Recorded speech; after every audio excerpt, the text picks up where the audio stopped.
et bienvenue. Aujourd'hui, on aborde un sujet assez commun, je pense.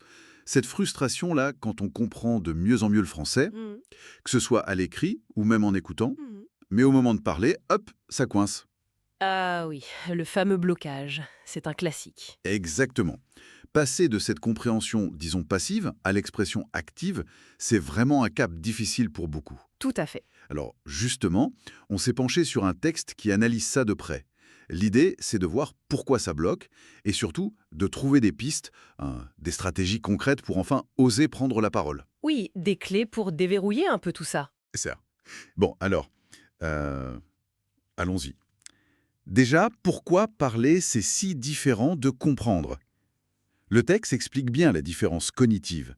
Comprendre, c'est beaucoup de reconnaissance. On identifie des mots, des structures qu'on a déjà vues. C'est notre mémoire réceptive, quoi. Exactement, la mémoire réceptive.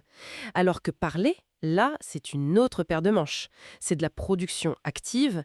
Il faut aller chercher les idées, trouver les bons mots, assembler la grammaire, gérer la prononciation, l'intonation. Et souvent en temps réel en plus. Oui, voilà.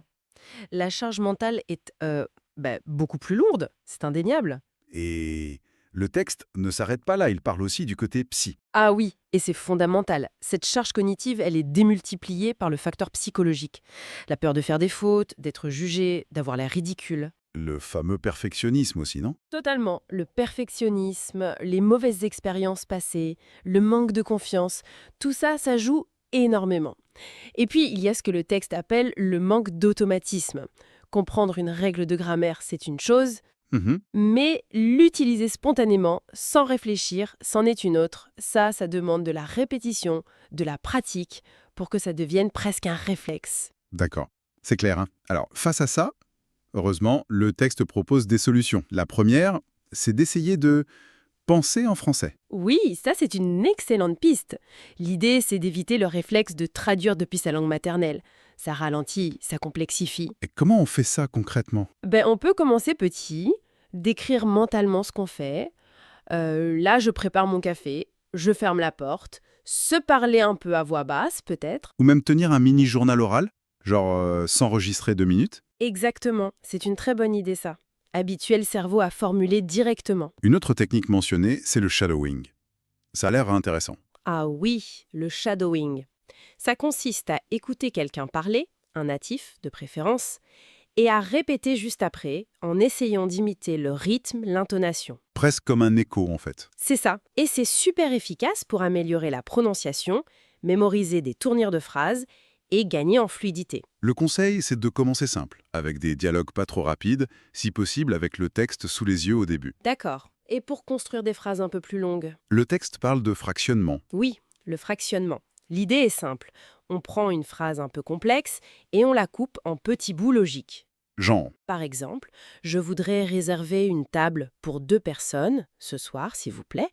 On répète chaque petit morceau, puis on les assemble. Ça aide vraiment à gagner en aisance, petit à petit. pas bête. Et il y a aussi l'idée de s'entraîner tout seul, parler seul. Oui, s'enregistrer, comme on disait, mais aussi répéter des dialogues de films, ou même juste reformuler à voix haute un article qu'on vient de lire. L'avantage énorme, c'est que c'est un espace sans pression, sans jugement. C'est vrai.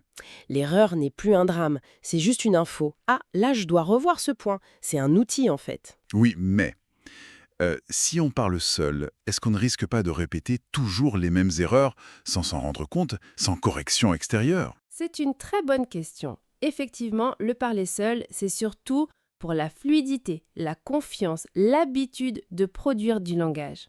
Pour la correction des erreurs, il faut absolument le compléter. Ah, d'accord. Par de l'écoute attentive, en se comparant à des natifs, et bien sûr par de l'interaction réelle avec des retours dès qu'on se sent un peu plus à l'aise. C'est une pièce du puzzle, pas la solution miracle unique. Logique, oui. Le texte insiste aussi beaucoup sur la régularité. Apparemment, faire 10 minutes chaque jour, c'est mieux que 2 heures une fois par mois. Absolument. La régularité, c'est la clé. Mieux vaut peu, mais souvent. Alors, comment intégrer ça dans nos vies? Trouver un partenaire linguistique sur une appli, rejoindre un petit groupe de conversation, même lire à voix haute un peu chaque jour. Il y a une astuce sympa dans le texte. Le 3 fois par jour.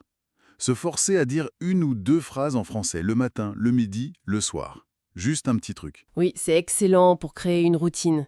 Mais tenir cette régularité, ça demande de la motivation.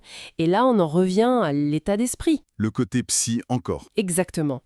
Le texte insiste sur l'importance d'être patient et positif avec soi-même. Accepter que faire des erreurs, c'est normal. C'est même nécessaire pour apprendre. Personne n'a appris à marcher sans tomber, hein. C'est vrai?